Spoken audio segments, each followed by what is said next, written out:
Bonjour tout le monde. Alors aujourd'hui, on va apprendre à faire une mise en plan avec les règles de cotation propres, entre autres, au programme de 4e secondaire que vous avez d'ailleurs vu en 3e secondaire, dans notre cas, à la fin de l'année scolaire à la polyvalente.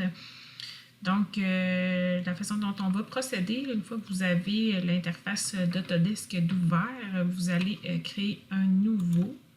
Dans ce cas-ci, on va faire un nouveau dessin. Donc, vous avez déjà travaillé au niveau de la pièce quand vous avez fait la modélisation 3D du dessin 1.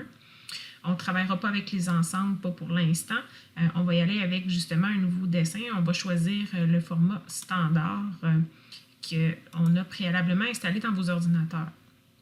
Avant de commencer la mise en plan, donc ça ouvre dans le fond une feuille standard de mise en plan avec un cartouche simplifié. Donc, je vais aller vous demander d'aller modifier justement ce petit cartouche-là pour le personnaliser. Alors, ce qu'on va faire, c'est qu'on va aller dans Fichier. Donc, je reprends parce que je suis allée un petit peu vite. Donc, je vais dans Fichier. Je vais aller dans e-propriétés, donc les propriétés du dessin. Je vais aller dans la section Résumé. Et là, au lieu de mettre votre numéro de fiche comme auteur, vous allez inscrire votre nom.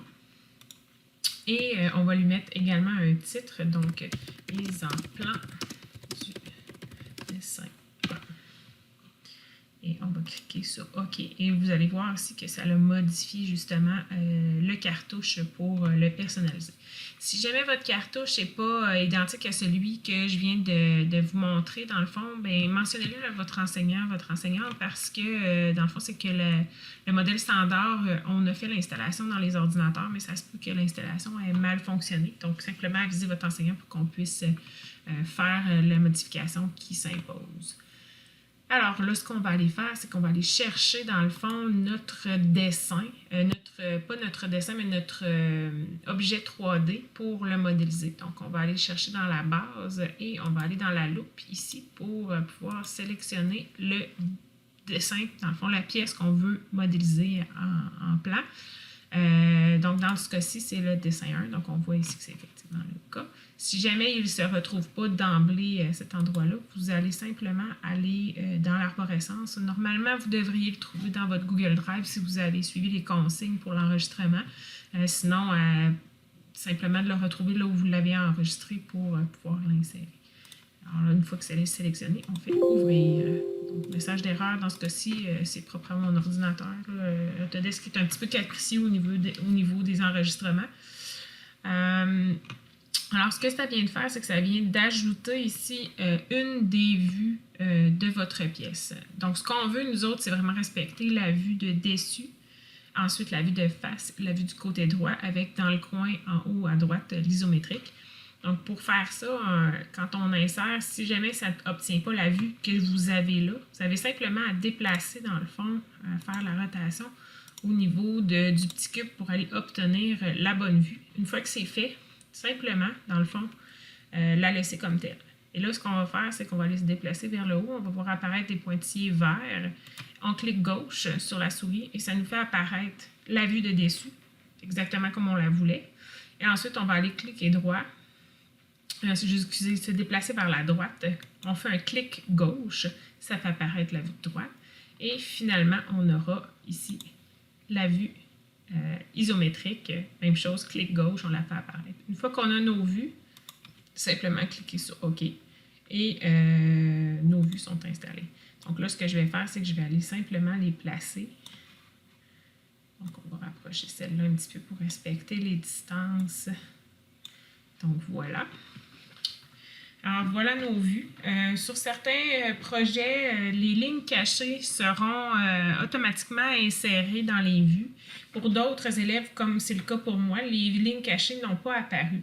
Donc, on va simplement aller les faire apparaître. Quand j'ai ma pièce ici, je vais cliquer droit pour aller obtenir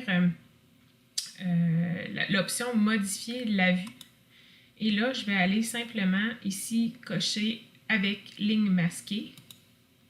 Et ça va faire apparaître toutes mes lignes masquées pour mon objet. Donc, ça fait simplement apparaître des cercles au bon endroit. Alors, une fois que ça c'est fait, on va aller créer nos cotes. Donc, vraiment très simple. On va aller ici dans le menu en haut pour aller choisir « Annoter ». Et on va utiliser la fonction « Cotation ». Donc, en cliquant dessus, je vais simplement avoir accès, dans le fond, aux mesures préétablies de notre pièce qu'on a modélisée. Alors, je vais commencer, par exemple, pour aller donner la clic gauche, et je m'en vais vers le bas. Ça me donne, dans le fond, la mesure de 70 qu'on avait modélisée. Si jamais la mesure n'est pas à 70, c'est simplement que vous avez fait une erreur au niveau de la modélisation de votre pièce. Donc, si vous retournez dans la pièce initiale qui a servi à faire la mise en plan et que vous en faites la modification, comme les deux entités sont rattachées, c'est-à-dire que le dessin parle à la mise en plan, et en modifiant le dessin, la mise en plan va également se modifier. Alors, l'objectif de la cotation, c'est toujours de mettre le maximum d'informations dans le minimum de cotes. Donc, on veut retrouver tout ce qui est nécessaire pour reproduire la pièce sans qu'aucune cote ne soit répétée. Exemple, je viens de dire que ma pièce, elle mesure ici 70. Mais en haut, je n'irai pas mettre une cote disant qu'entre ça et ça ici, je n'irai pas la mettre, cette cote-là. Donc, entre ça et ça, puisque c'est une cote qu'on va dire répétée. Donc, je vais annuler. Donc, c'est important de mettre vraiment le minimum d'informations, mais qui nous donne le maximum de codes pour reproduire le dessin. Donc, j'ai ma mesure hauteur ici et longueur. Il me manquerait, par exemple, l'information pour les trous. Donc, je vais aller sélectionner ici, marquer mes centres. Donc, je vais aller marquer le centre de mes deux cercles. Ce qui est important également à comprendre, c'est que lorsque j'ai un cercle, bien, je dois aussi savoir comment m'y prendre pour pouvoir aller repositionner ce cercle-là si je reproduisais la pièce. Donc, je vais aller me chercher des informations, par exemple, une cote. Donc, je suis encore dans la fonction cotation.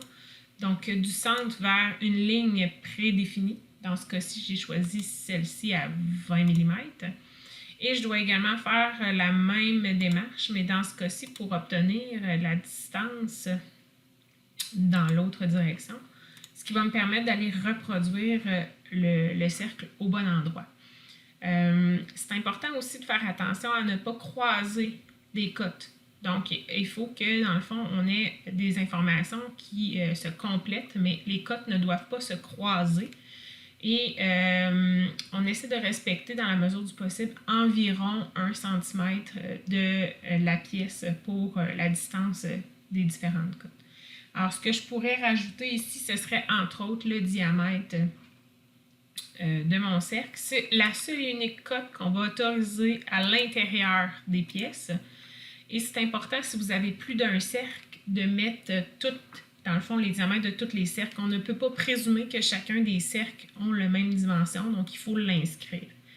Alors, dans ce cas-ci, vous avez vraiment une mise en plan qui est débutée, donc c'est vraiment important de comprendre qu'elle n'est pas complète.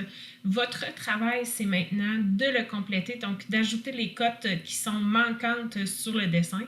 Ensuite, vous devrez enregistrer, bien sûr, votre mise en plan. Donc, on va aller faire fichier enregistrer sous puisque c'est la première fois.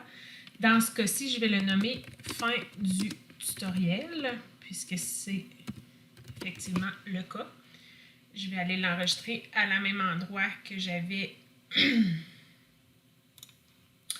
donc le dossier, il y en a beaucoup. Donc, on est ici, on est dans le dessin. Voilà, donc je vais l'enregistrer à l'endroit où j'ai toutes les autres informations. Je continue l'enregistrement. Et l'étape qui restera, une fois que vous aurez complété vos codes, ce sera de transformer ce fichier-là en PDF, puisque ce sont les PDF qui sont déposés sur Moodle pour la correction. Donc, on va aller dans « Fichier exporter ». On va créer le PDF. Donc, il devrait s'enregistrer à la même place. Et on voit ici que l'extension, c'est un PDF. Donc, vous allez simplement l'enregistrer. Et ça vous obtiendra le fichier qui sera déposé sur Moodle pour des fins d'évaluation. Alors, voici, ça complète les informations liées à la mise en plan et la cotation d'une pièce dans Inventor.